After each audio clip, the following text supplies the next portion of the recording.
world's largest professionals-only video game event has just wrapped up in San Francisco. We're talking about the Game Developers Conference. Mark Niu has been there all week in what is probably the best job in TV, at least this week. He joins us live now from Silicon Valley. Hi, Mark. Well, as you mentioned, this is an event for developers only and not the general public. Fortunately, I got to play around a bit. But the whole idea is to showcase some of the latest innovations in the game world and to encourage and inspire developers to create software and hardware for these technologies and platforms. So for a game developer, it's like being a kid in a candy store. I spent some time on the exhibition floor getting a taste of all the goodies. Developers put on their game faces, testing out the very best in gaming in order to research how they might make the experience even better. With graphics like these, it's sometimes hard to imagine games getting any more realistic. I feel like on a roller coaster, the anticipation of when I'm going to fall and when I decide to let go. So if I push you real quick, you'd probably freak out, right? Yeah, I probably would, because I feel like I'm really high right now. Don't push me. Virtual reality technology that used to cost tens of thousands of dollars in science labs is now available to developers for just $300 in the form of the Oculus Rift headset. Game developers are using it to let their imagination run wild. You have a jetpack on the robot, so you can actually fly up into the air and look down below you, which it's not something that you can do in real life, and it's a lot more compelling when you actually feel like you're inside of the game than if you're just playing on a screen. This company allows video game directors to instantly visualize how their ideas might look. Here at House of Moves, motion capture meets animation, bringing it to a new level. I can take my torch, light it, and if I'm uncomfortable with the atmosphere, I can walk over and change it. We can basically immerse them and the actors in the environment and the world that they've created, right? By doing that, we're actually just breathing a little bit more life into the characters. Is there anywhere else to go from 3D? Ooh, that's pretty strong. You can smell the smoke.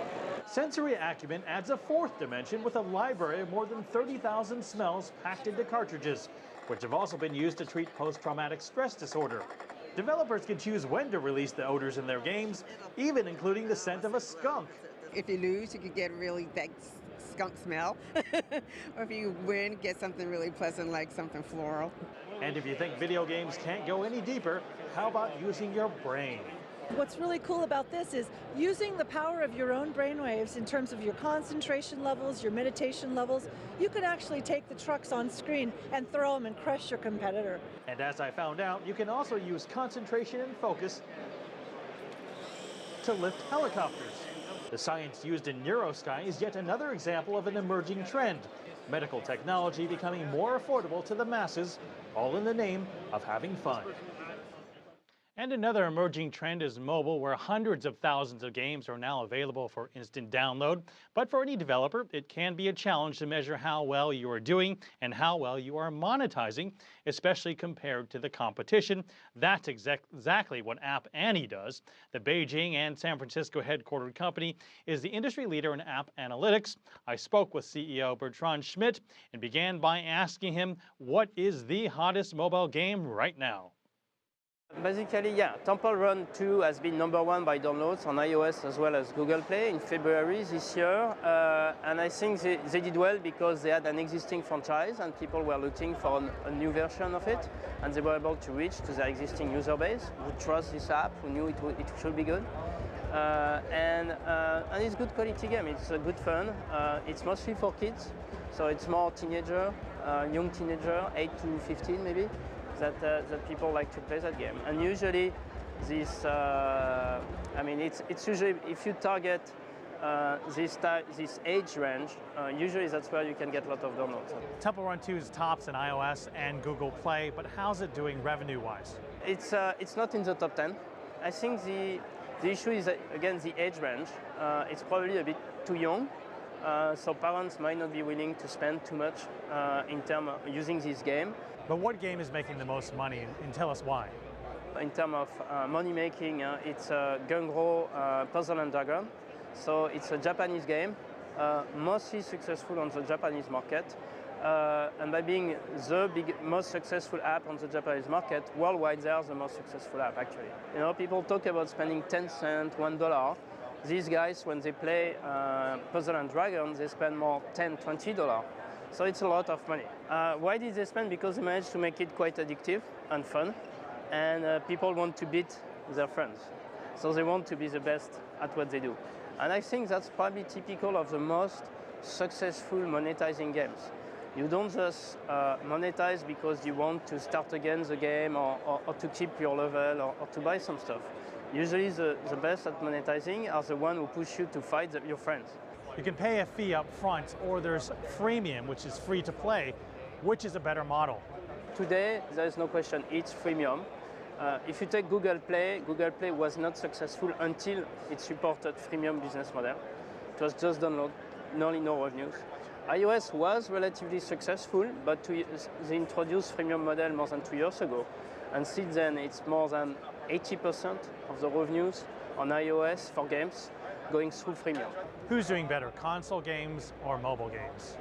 Last year in Q4, mobile gaming, so smartphone and tablets, was bigger than portable gaming. And I'm comparing digital on one side with more retail type of media on the other side. So, and Q4 is the biggest time of the year for portable gaming because it's much more sensitive, given the high price point of the apps, to Christmas time, at least especially in Western Europe and US. So the fact that mobile was bigger for the first time, I think it's a pretty big indication of the trends. Some of the hardcore games like Call of Duty, Halo, are they making a transition to mobile? On your smartphone, the screen usually is way too small, so you cannot really properly interact with the world, or you will be even at disadvantage because you don't have the right way to control your. So somebody playing console or PC will kill you more easily because you cannot do much with your small screen. So I think these days one interesting trend is definitely the rise of companion apps. So games or apps that you use on your tablet or smartphone that are not the game itself, but a companion for the game. So you get info about the game, what's going on in your world, what's going on with your persona, and you can check that out remotely, mobile, every time. So you get alerted if something goes wrong. So that's a phenomenon that has been rising for the last 12 months. Are the Chinese developed games making an impact globally? So that's a good question. I would say purely in terms of games today, I would say no, because you don't see them in the top 10. We have one exception this month with one Chinese game in the top 10 by downloads. I think by downloads, China has been very big for a long time. So like number 2 after USA. So the question is really around monetization. It's really a question of monetization.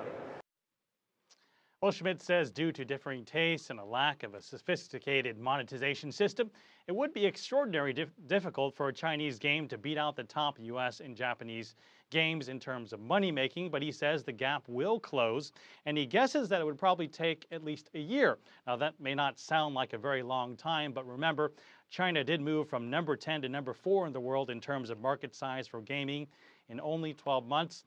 And perhaps they should take a page out of Bertrand Schmidt's book, where he says create more games where you can beat up on your opponents, your friends, create some rivalry. I guess we call it around here bragging rights, Phil. All right, Mark.